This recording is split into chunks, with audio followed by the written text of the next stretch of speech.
As the earth began to tremble in Napa Valley at 3:20 a.m. on August 24, 2014, bricks tumbled from historic buildings, fires were triggered, and power outages left this community uncertain of what the daylight would bring. Luckily, when devastation takes hold of a community, an influx of ordinary citizens will show up to help people recover.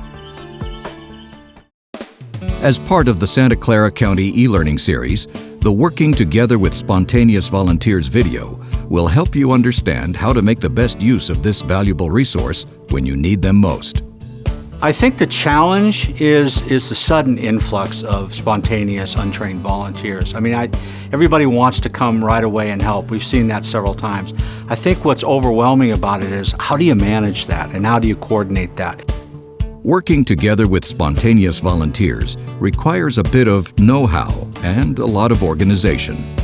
I think the primary advantage of working with spontaneous volunteers is the fact that when emergencies or disasters do occur, most municipalities won't have the resources they are going to need to respond to that situation without community members or emergency volunteers coming to help us.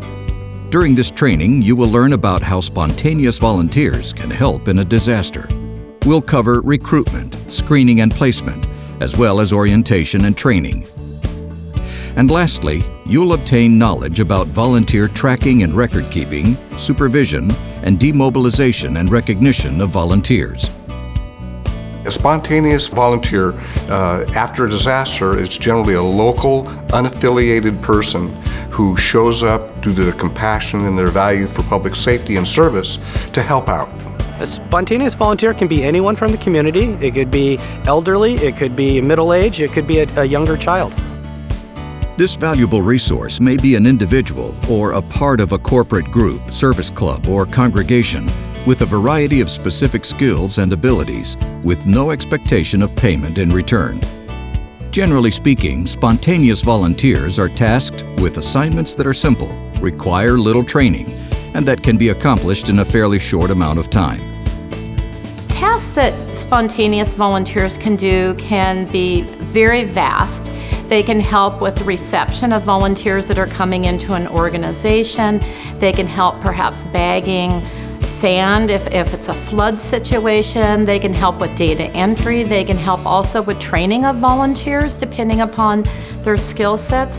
They also can help with preparing and distributing food. Spontaneous volunteers can help at shelter locations. They can help clean up after a disaster. Oftentimes there's a lot of rubble or dust or dirt, mud. They can also check on homebound seniors. They can check, be it food and potable water distribution sites. People that can lift heavy objects, people that can answer phones, organize people, managers, note takers, anybody that has any kind of specialized training or skill, or even if they don't, just someone that's willing to help out. Also, it's helpful to have translators lined up ahead of time, resources so that if you're working with people who might need language translation, that you have that ahead of time. Based on specific circumstances, there are likely many more tasks that can be assigned to spontaneous volunteers.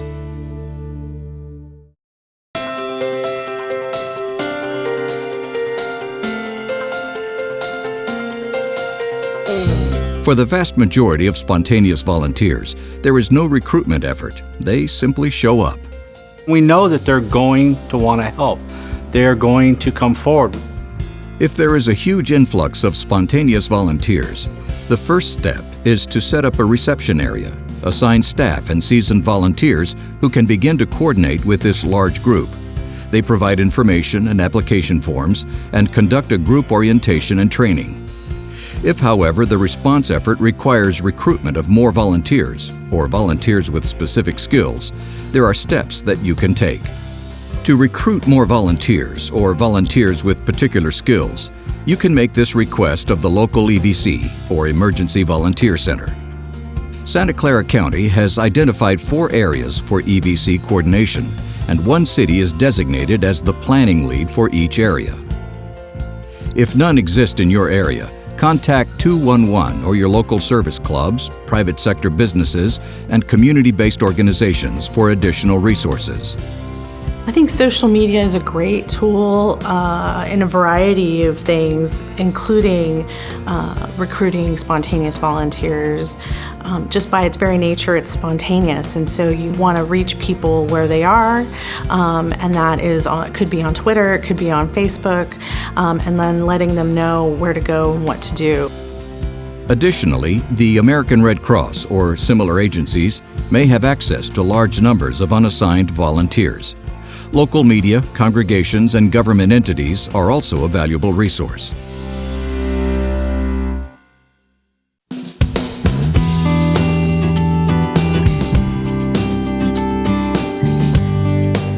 Spontaneous volunteers often have limited time and are eager to get started, so it's advantageous to assign them as quickly as possible.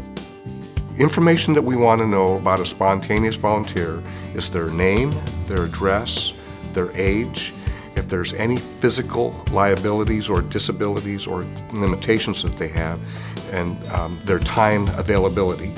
Some spontaneous volunteers can only stay for a few hours.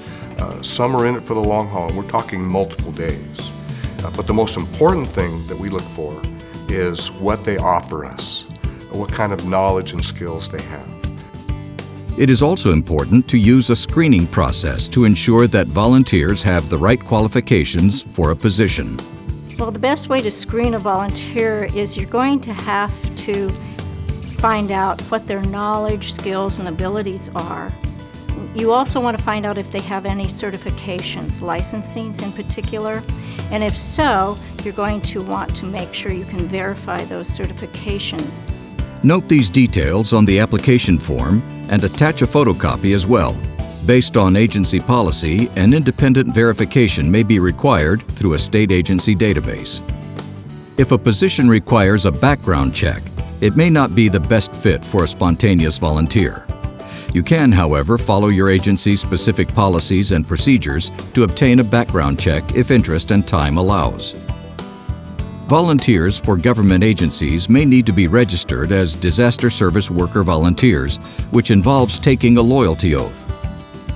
Can a volunteer be sworn in as the disaster service worker in the event of an emergency? Absolutely.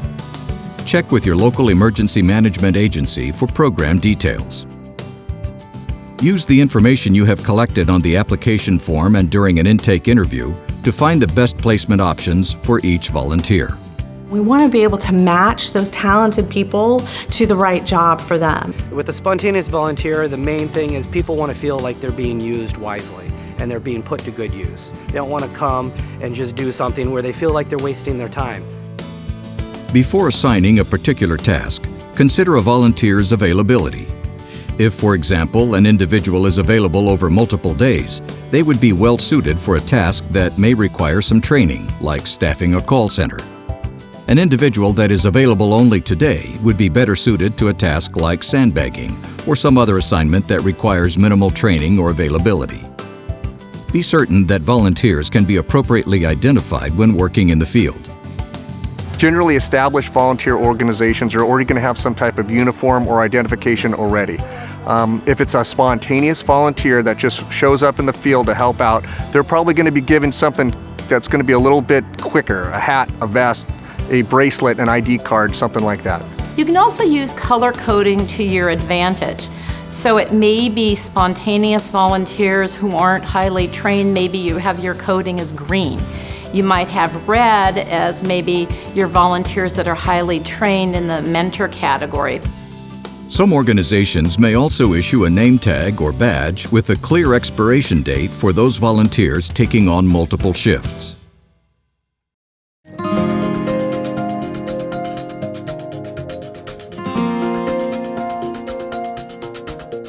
Orientation and training held on a one-to-one basis in a small group or a large group setting are great opportunities to share organizational information and introduce volunteers to the supervisors they'll be working with. Orientation topics may include your organization's overall mission or day-to-day services, and your stated mission as it relates to the current disaster. This is also an opportunity to brief volunteers on current disaster conditions and go over volunteer policies. Orientations may also include a tour of the facility or specific work area, record keeping, and most importantly, must include security and safety procedures. This information will help volunteers be more comfortable in your organization and know what's expected of them. Some of the training techniques that our organization has used that we have found successful have been, we have used training videos, we have used almost what we call cheat sheets, so check-off lists with pictures on them. People learn differently, so sometimes having graphics as opposed to a lot of words is helpful, particularly when people are taking in new information that they're not familiar with. Also, matching people up with a more trained volunteer is very, very helpful, because then they can answer specific questions to that person and almost be a mentor for that individual. Training for most spontaneous volunteer positions will be brief and tailored to the specific job, but it is important to allow enough time for questions.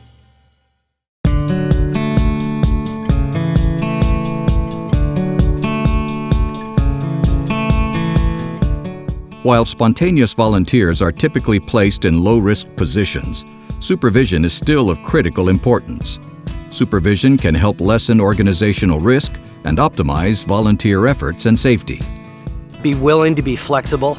Everyone has different capacities in working as a volunteer, and in order to manage people, you really have to be flexible and understand what the needs are and how best to manage the group of people you're managing. A volunteer supervisor really needs to understand what they're there to do for the volunteers, and you want to make sure that the volunteers are safe. You have to provide a safe environment, check for them to make sure that they take breaks, monitor their progress and make sure that they're getting the training that they might need or the direction they may need. They also need to communicate well with the volunteer and make sure there might be feedback that the volunteer needs, and you might need some feedback from the volunteer as well. In rare instances, a supervisor may notice volunteers who are not performing well in their tasks, who fail to observe safety and procedural rules, or who exhibit signs of tension or emotional stress. Well, if a volunteer is seemingly overstressed, maybe we take him out of the environment for a while. If I had an overly stressed volunteer, I would probably bring that person, take them aside, sit them down for a little bit and just have a little chat with them to find out what's going on. Maybe I've put them in the wrong type of job description and they need to handle something else, or maybe there's something else going on with them at that time that's affecting the way that they're working. To deal with a spontaneous volunteer that's not helpful, it's kind of like being a supervisor or a manager. You have to keep the overall situation and mission in mind. And if the person is detracting from your ability to do that, you've got to be strong and say, thank you for your offer. We have another job for you. To address these concerns, volunteers may be reassigned to a different position. A supervisor may also suggest more breaks or a critical incident stress debrief. And in extreme cases, volunteer termination may be considered. One thing that would be really important in supervising volunteers is knowing when it's not a fit for the volunteer and the organization. And people can be very well-meaning, but it may not be a fit for the organization for what you need at that time.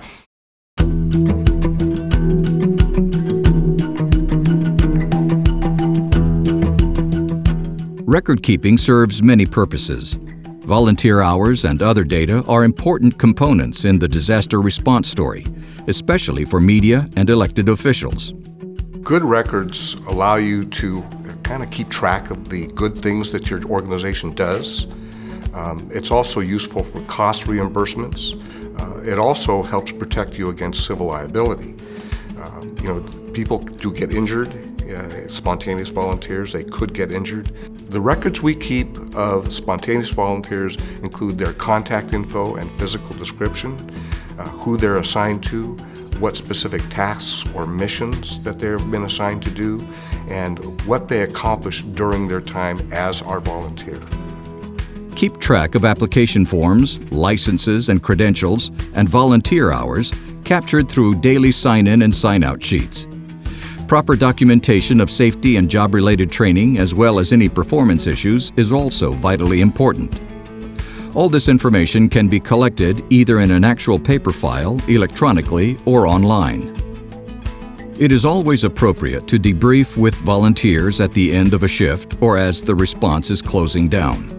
What it means to demobilize a volunteer is we want to make sure that everybody comes in, that they're accounted for. We have a debrief. We want to find out what kind of information and situations that they encountered that maybe we didn't hear about. We do that not only for cost reimbursement, but also to try to improve our response to the next one. For volunteers who serve for a longer period of time, you may want to debrief with more extensive questions like, how was your overall experience? How well were your expectations met? Do you have any recommendations on how our organization can create a better volunteer experience? And if appropriate, would you consider volunteering regularly with our organization? There are some agencies and organizations that like to do a critical incident stress debrief with volunteers before they leave. You know, critical incident stress is our response to any event or occurrence that impacts us in an intense way. Someone specifically qualified and trained to do so should always perform this service. We need to be able to have a way of offloading that in a safe and confidential environment. That's the power of critical incident stress management. It's not therapy. We're not going to fix your behavior. We're going to acknowledge your stress and empower you to build a new normal.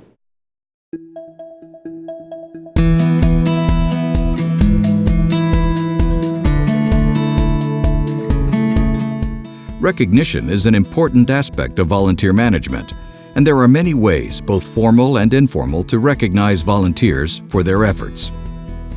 I always look them in the eye, shake their hand, and say, thank you very much. I think also some other cost-effective ways are a personal letter to that individual, letting them know why they appreciated it. If it could be from their supervisor, that's even better because it's more meaningful.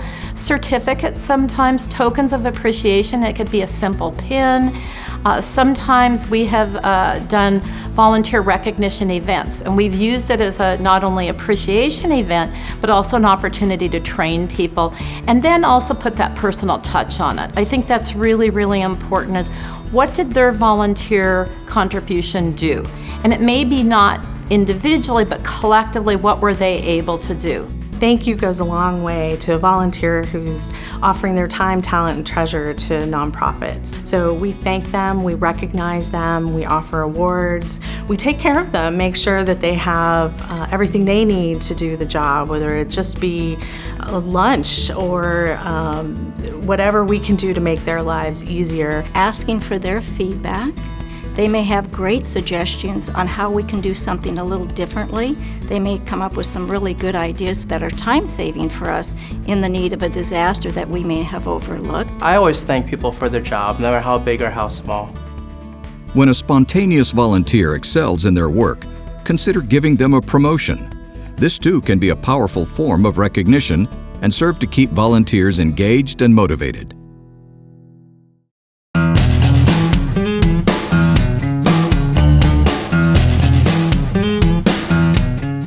Spontaneous volunteers are an integral part of disaster response. Now that you know that they will come, there are some time-saving measures you can take to be ready. So if you could think ahead of time of what purposes you could use volunteers for and assign them categories, when there is an emergency, you can triage people into those areas of expertise. What people or what types of volunteers are available to help them with different expertise? I mean, you know, whether it's medical volunteers, medical staff, doctors, nurses, or whether it's just people that have logistics expertise. Some of the ways organizations can prepare for spontaneous volunteers is having forms and protocols put together ahead of time, having training videos, identifying skill set volunteers or other resources such as people who can provide interpreter services, perhaps IT services, being able to identify and actually see what are some of the situations that might be relative to your particular area. Create an application form that includes the volunteer's name and contact information as well as their occupation. Allow space for skills and experience, credentials, and licenses. Availability is key. This includes what days and hours and for how long. Make sure to include emergency contact information. And finally, include a spot on the form to indicate the volunteer's assignment and interviewer notes. Remember, suitable positions for spontaneous volunteers require minimal training and minimal qualifications or screening. To most efficiently place volunteers, also prepare a position description of these assignments in advance. This may include title and a brief description of the assignment, required qualifications, along with desired skills and experience. Note how much time is involved, including any specific days and times, and whether it's an ongoing opportunity or one time only. What training does the agency provide? And any other considerations regarding meals, working conditions, safety gear, equipment or appropriate attire for the job, all of these should be noted on the position description. An orientation for new volunteers can also be prepared ahead of time. Make use of written materials and videos to streamline this process, including safety procedures and details that pertain to job training. There are many other things that can also be done in advance of volunteers arriving. Simple timekeeping forms like sign-in and sign-out logs can easily be kept on hand. We often will arrange in advance for mental health counseling on site or critical incident stress debriefing.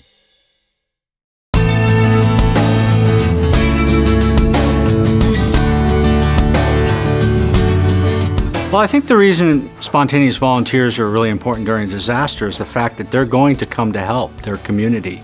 They're a big part of how we can speed the recovery process. They're familiar with the area. They have skill sets in their everyday lives that we can utilize during those disasters and emergencies. Some of the advantages of working with spontaneous volunteers is you get energy level from someone who feels like they're helping their community, and you get a varied level of experiences working in the community and expertise, so you can take advantage of that if you're well planned. With this preparatory overview and these management tools, the spontaneous care and strength that volunteers bring to a disaster response effort can absolutely be put to the best use. To learn more about spontaneous volunteers and emergency volunteer centers, visit www.evc-santaclaracounty.org.